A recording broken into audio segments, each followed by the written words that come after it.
shoulders and jerking, forcing her to release her mother's arm. The little girl bucked and kicked, but Elodie's grip only tightened. "You can't stay here," she grunted. "We have to get you into quarantine." Elodie wanted to cry. "I'm sorry. I wish I could fix it. I wish I could do something." But knew it would be useless. The girl was already infected. Elodie felt it in the heat of her skin and saw it in the broken capillaries inking thin red lines across the apples of her cheeks. In a few days, this girl would end up like her parents. Elodie dragged her from the room, her little arms flailing for something to grab onto. "Mommy, wake up! Mommy!" She clawed at the metal door frame, gripping it as if her strength could somehow bring back her mother.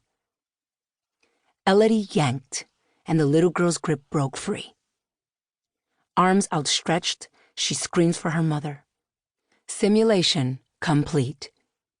A smooth, calm voice interrupted the screaming of the girl. The heat of her flesh, her mother's vacant, endless stare, the hospital and its tang of death.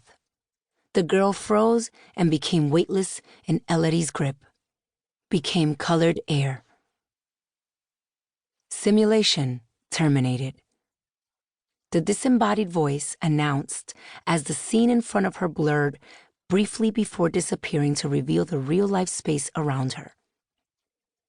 Elodie had tucked her petal-pink bed cover meticulously under the mattress, the same way as every morning per her mother's instruction. Her rock collection was lined up on her windowsill. The early morning sun's rays shone through the measured 2-inch space between each stone, casting a gap-toothed shadow against the uncluttered surface of her desk. Everything in her room was perfect, yet Elodie felt hollow, carved out, her insides replaced with a wriggling ball of nerves. She pushed against the armrest of the desk chair she'd rolled to the center of her room before beginning the simulation, and tried to stand.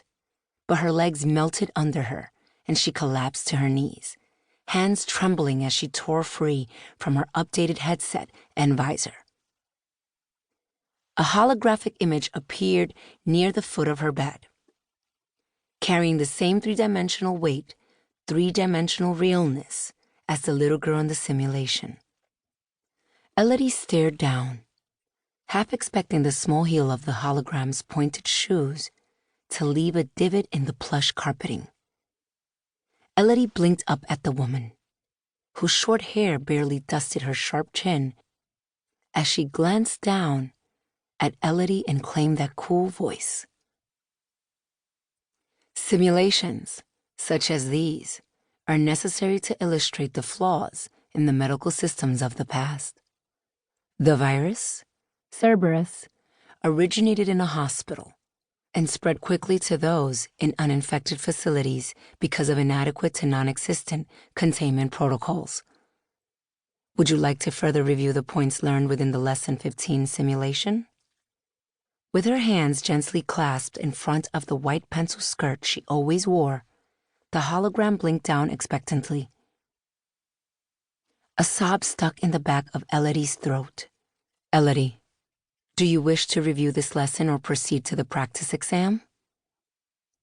With a warm smile, she tucked her hair behind her ear and cocked her head slightly.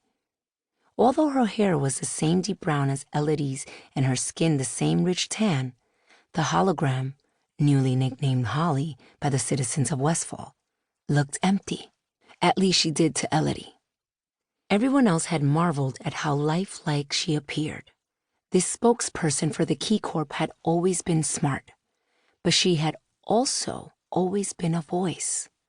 Only a voice. Now, with her most recent update, she was a person. A person with a name. The face of the Key Corp, and, in the same moment, absolutely no one, nothing but lights that were beamed from projectors the size of pinheads that had been planted throughout almost every home, building, street, and bridge throughout Westfall.